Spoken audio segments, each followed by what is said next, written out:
Bonjour.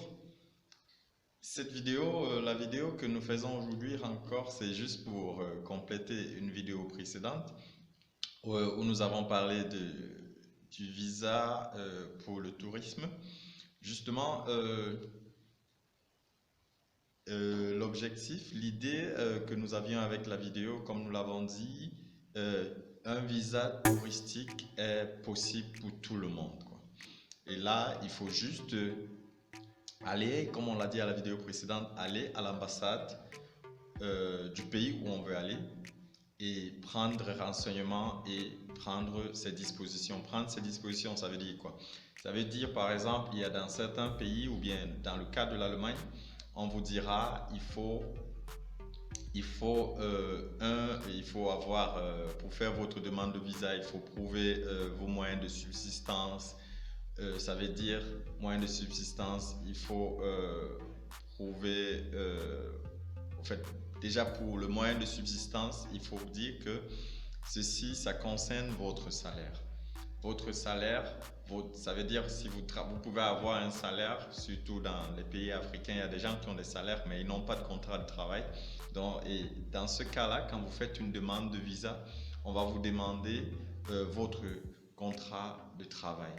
Parce que c'est important pour qu'on sache que, ok, vous êtes lié contractuellement et que vous avez un bulletin de paye.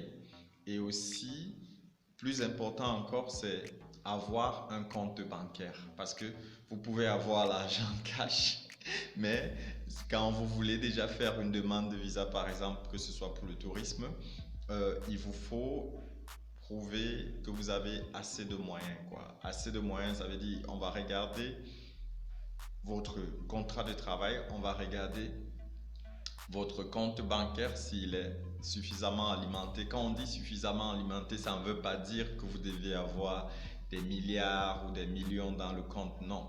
Au fait, il s'agit juste de voir, ok, si vous dites je m'en vais en Allemagne, ou bien je m'en vais en France, ou bien je m'en vais dans un autre pays africain par exemple, est-ce que j'ai de quoi, ce que j'ai dans le compte, est-ce que ça peut couvrir mes charges?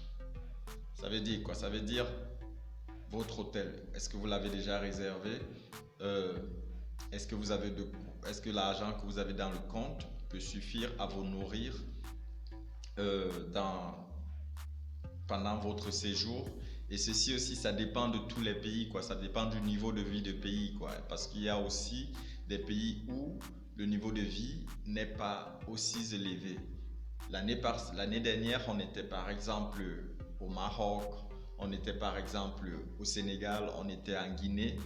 Le niveau de vie était tellement différent. Moi, j'ai été par exemple surpris d'être en Guinée, j'avais assez de cash sur moi, mais j'ai juste voulu changer l'euro que j'avais en, en francs guinéens parce que c'était à Conakry. Et j'ai remis 100 euros à la réception pour qu'on me fasse du change. Et on m'a ramené presque 1 million de francs guinéens. Et c'était beaucoup, c'était vraiment suffisant pour euh, les, les 3 jours que j'avais à passer à Conakry. Et par ailleurs, quand j'étais au Sénégal, j'avais toujours du cash sur moi. J'ai changé, je pense avoir changé pour le premier jour, je me rappelle plus, 150 euros ou 200 euros. Et avec toutes les activités qu'il y avait à faire qu'il y avait à faire en Guinée, cet argent, ça suffit. Mais j'ai dû être obligé encore de retirer de l'argent ou bien d'utiliser encore, de changer encore l'argent. Donc ça veut dire le niveau de vie par exemple au Sénégal c'est autre que en Guinée. Donc voilà un peu quelques exemples. Ça aussi vous allez le voir dans d'autres pays, que ce soit au Mexique où nous étions tout récemment, ou que ce soit en Pologne, là-bas aussi le niveau de vie n'est pas aussi élevé. Mais ce que vous devez savoir, c'est que vous devez avoir un contrat de travail, ou bien si vous avez une activité, une entreprise, ce serait bien, il y a des documents comme votre registre de commerce, ou bien que vous payez vos patentes, parce que c'est justement ces documents qui prouvent la légalité de votre activité, quoi. Bref, voilà un peu ce que nous voulions vous donner un peu sur ce qui concerne les demandes de visa pour tourisme. Et aussi, comme nous l'avons dit, c'est accessible à tout le monde. Ça veut dire, même si aujourd'hui vous ne remplissez pas les conditions pour cela, vous pouvez dire, ok, voilà ce qui est demandé par rapport à ça, je me prépare. Donc, il faut toujours voir un voyage comme une découverte, un apprentissage, parce que c'est une autre manière aussi de grandir, car après un voyage, vous ne serez plus le même qu'avant. Ok, je vous souhaite une bonne semaine. C'est Pierre Ngama de l'entreprise Le Pont Média. À la prochaine vidéo. Au revoir.